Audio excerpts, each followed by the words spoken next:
Hello hello and hello my dear student. बेटा आज हम करने वाले हैं आपके लिए बहुत ही इंपॉर्टेंट टॉपिक जो हर साल आपके एग्जाम के अंदर आता है। सर इंग्लिश में पढ़ाओगे क्या? नहीं भाई, difference between double entry system and single entry system, यानी कि एकल लेखा प्रणाली और दोहरा लेखा प्रणाली। दोहर नहीं है बेटा, वो दोहरा है। धोखे से गलत छप गया, इसलिए मैंने स्टार्टिंग में दिखाया।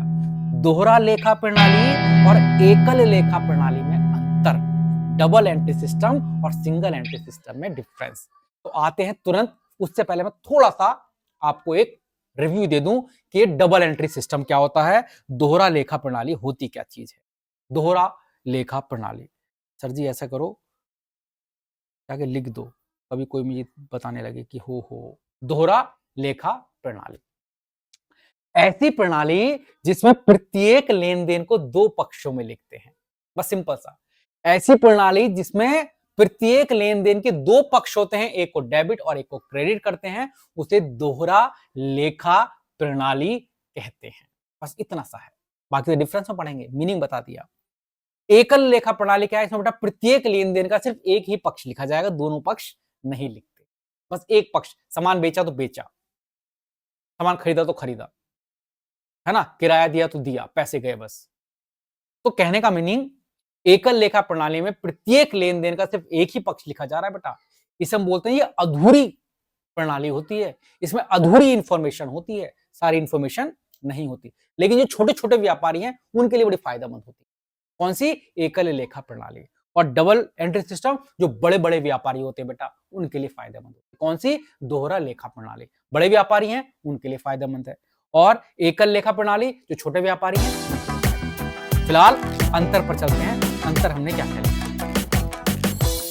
अब पहले मैं आपको सरल रूप से बताऊंगा, आसानी से। दोहरा लेखा प्रणाली के अंदर बेटा हमने क्या लिखा, देखो ध्यान से। प्रत्येक लेन देन को दो पक्षों में लिखा जाता है, केवल एक पक्ष का ही लेखा होता है।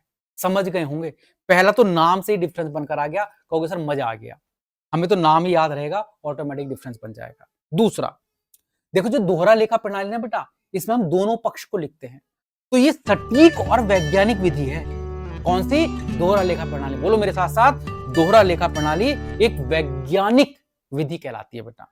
ये सटीक कम है, इसमें सिर्फ एक ही पक्ष लिखकर अपना काम चला लेते हैं, तो इसे कम सटीक माना जाता है बेटा। बैलेंस शीट, दोहरा लेखा प्रणाली से बेटा हमने इसके अभी जो फर्स्ट क्लास और सेकंड क्लास ली है उसमें मैंने बताया भी था कि दोहरा लेखा प्रणाली ऐसी प्रणाली जिससे आप बैलेंस शीट बना सकते हो। एकल लेखा प्रणाली में हम सारे पक्ष लिखते ही नहीं है, सारी चीजें लिखते ही हैं, तो भैया इसमें बैलेंस शीट बनाना कठिन होता है। लाभ, दोहरा लेखा प्रणाली चूंकि वैज्ञानिक प्रणाली है, सारे पक्ष लिखते हैं, सारी एंट्री लिखते हैं, तो इसका लाभ सही सही आता है। एकल लेखा प्रणाली अनुमान पर आधारित होती है, इसका लाभ वैसे तो सही आता है, बट हमेशा सही हो ये जरूरी नहीं है बेटा। दोहरा लेखा प्रणाली किसके लिए आवश्यक है बेटा? जो बड़े बड़े व्यापारी होते हैं, जबकि छोटे व्यापारी कौन से करते हैं? एकल लेखा प्रणाली। पहले 5 डिफरेंस करते हैं, उसके बाद में दोबारा से बेटा इसके डिफरेंस दोबारा कराऊंगा। पहले 5 सिंपल सिंपल डिफरेंस है, वो बच्चे जिन्हें याद नहीं रहता बेटा, ये डिफरेंस मैंने उनके लिए लिखा है। दोहरा लेखा प्रणाली में दो पक्ष, दोनों पक्ष को लिखा जाता है, एकल लेखा प्रणाली में सिर्फ एक पक्ष को लिखा जाता है। दोहरा लेखा प्रणाली अधिक शुद्ध मानी जाती है, एकल लेखा प्रणाली थोड़ी सी कम शुद्ध होती है। दोहरा लेखा प्रणाली से आप बैलेंस शीट बना सकते हो, एकल लेखा प्रणाली से बैलेंस शीट बना पाना थोड़ा सा मुश्किल होता है। दोहरा लेखा प्रणाली से सही लाभ हानि पता लगता है, एकल लेखा प्रणाली से सभी सही लाभ हानि ज्ञात नहीं कर पाते। दोहरा लेखा प्रणाली बड़े उद्योगों में यूज की जाती है, जबकि एकल लेखा प्रणाली छोटे छोटे उद्योगों में यूज की जाती है। सर जी आगे अब दोबारा से फिर पढ़ेंगे, क्यों? अब वे बच्चे रुक जाएं जिन बच्चों को अच्छे से समझना है, वो बच्चे भी रुक जाएं। जिन्हें सिर्फ 5 नंबर लाने थे वो कंप्लीट हो गया, जिन्हें 8 लाने हैं, 5 में से 8 नहीं भाई। आ जाओ, रिकॉर्डिंग पहली लाइन वही लिखी बेटा मैंने। इसमें हर लेन देन का केवल सिंगल बेटा मैंने आगे लिख रखा है इसके अंदर, और डबल पीछे लिख रखा है।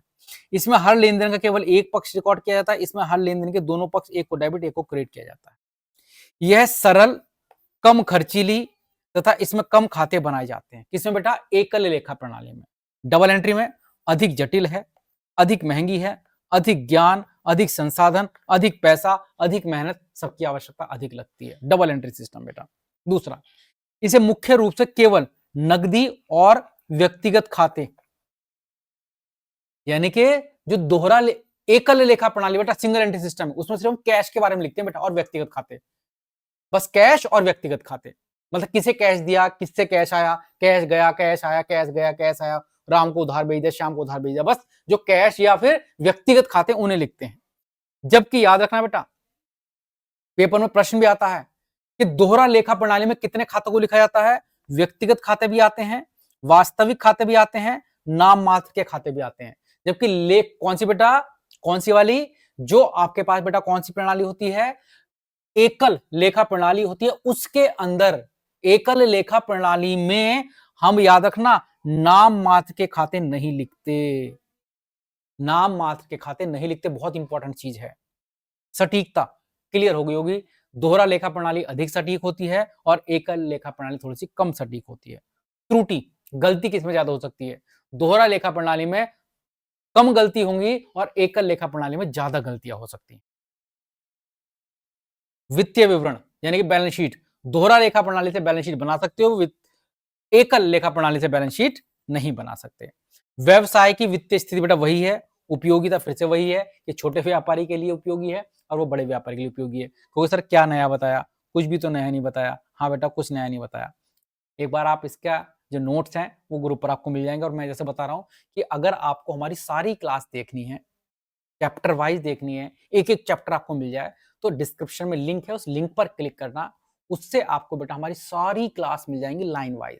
आपको टेस्ट भी मिल जाएंगे, ऑनलाइन क्लास भी मिल जाएगी, पीडीएफ भी मिल जाएगी, ऑनलाइन क्लास की टाइमिंग भी मिल जाएगी। मुझे बार बार मैसेज आपको नहीं करना पड़ेगा, सारी इंफॉर्मेशन उस लिंक पर आपको मिल जाती है। जैसे लिंक पर क्लिक करोगे तुरंत ओपन हो जाएगा लिंक, और अब आप आसानी के साथ अपनी सारी क्लास को कभी भी रिवाइज कर सकते हो, रात में रिलेटेड रिवाइज कर सकते हो, आपको एक्स्ट्रा समय देने की आवश्यकता नहीं होगी। चलिएगा, इस वीडियो को यहीं समाप्त करते हैं। तब तक के लिए जय हिंद, जय भारत। मिलते हैं नेक्स्ट वीडियो में या लाइव क्लास में, जहां पर हम इस चैप्टर के बहु विकल्पीय प्रश्न करेंगे, क्योंकि वही बहु विकल्पीय प्रश्न हमेशा मैं लाइव क्लास के अंदर ही कराता हूं।